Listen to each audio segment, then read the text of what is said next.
is good to see you, church. 1 week from Sunday, we will return to the building. Now, I know some of us are really excited for this opportunity and cannot wait to get back. And I know that some of us will still choose to engage through the digital platforms. And we hope that experience improves in May as well. And I know some of you are struggling to just muster up what it means to come back to worship. I will often see parishioners in the grocery store, and sometimes, if they haven't been to church in a while, they will sheepishly make excuses for why. So I want to get a t-shirt that says, "No shame, only an invitation." We just want you to participate as fully as you choose here at BUMC. And now is a great time to re-engage, to join us in worship again, to sit in this holy place, knowing that you are loved and beloved. So I hope you will see this as an opportunity to have a fresh start with worship. There's never any judgment. There is just an invitation. Now, if you choose to worship in person, we do want you to know what you can expect upon your arrival, as this will help you participate fully in the process. The first thing is bracelets. One option to communicate your comfortability is to wear a bracelet. We have this odd thing where it's going to be like, "It's so happy to see you," and you may be tempted to embrace someone when they're not really ready for that. And rather than make that awkward, we have made available bracelets. Red means keep your distance.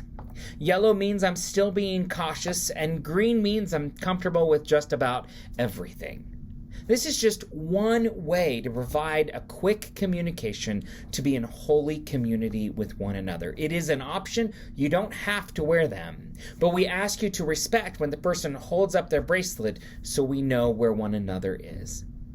When you arrive at BUMC, we're going to leave the Wilson doors locked for right now. We're going to ask you to use the Olive entrance. We're going to ask you not to bunch up as you enter the building, but just enter a family at a time. Please grab your name tag. They're in their normal spots where they usually are.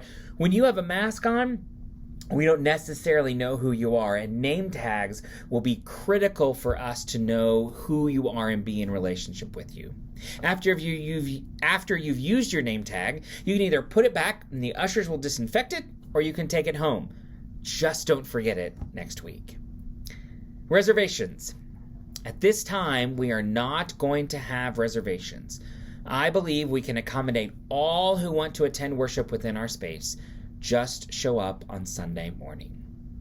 Masks. We are asking as you arrive, please make sure your mask is worn and it's worn properly. Please cover your mouth and your nose the entire time you are in the building. We ask you not to remove your mask and be respectful of all in community. Social distance. We will adhere to some simple social distance measures. Every other pew will be crossed off, and we'll ask you to respect these boundaries. Please keep some distance in the pews also between families, but we ask you not to remove those items that allow us to cross the pews off. Checking in. We would love to know you're here and inform you if there were to be an outbreak in the facility. If you don't check in, we can't actually let you know. When you arrive, there will be two options for checking in. The first is there'll be a QR code you can scan on the screen, and it will take you to a quick and easy check-in right from your phone. The second option is at our Welcome Center. You can see Jamie Velasquez, and she will check you in. Greeting time.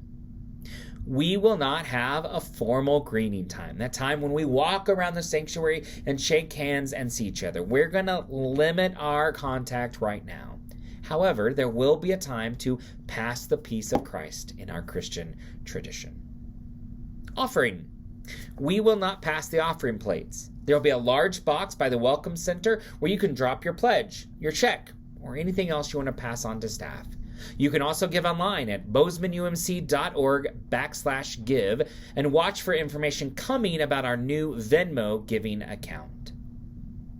What will be live and what will be recorded when we are in the space? We are in a bit of a transition time, so everything is an experiment right now, and there's going to be adjustments as we go along. All the sermons at BUMC will be live in May, but other aspects of worship will be recorded as we transition out of this time. Will I be on camera? The reality is, maybe. If you don't want to be on camera, please sit at the back of the sanctuary, but camera angles could certainly catch you in worship. Now here is our promise. We're not going to film you praying. We're not going to film you receiving communion. Those holy moments we will work not to have on the camera because they intrude into what is happening.